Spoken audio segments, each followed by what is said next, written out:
And this is why we do it, right here.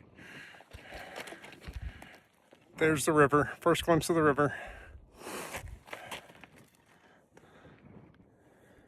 It really is remarkable how different the inner gorge is from the outer gorge. And this is why just hiking Tonto isn't really gonna do it. There's the Colorado River.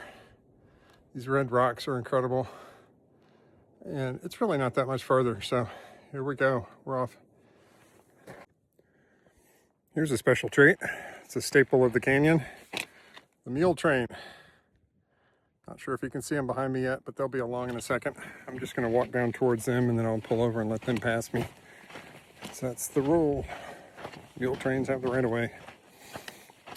There's a lot of stuff that goes up and down the canyon on these mules. I'm gonna drop a couple of postcards that will come up on this mule train probably later today or tomorrow. So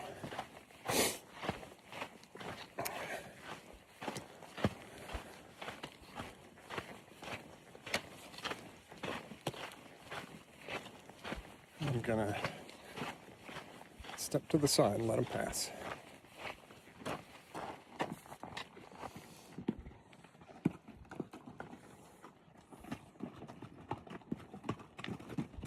Thank you. Sure, y'all have a great day.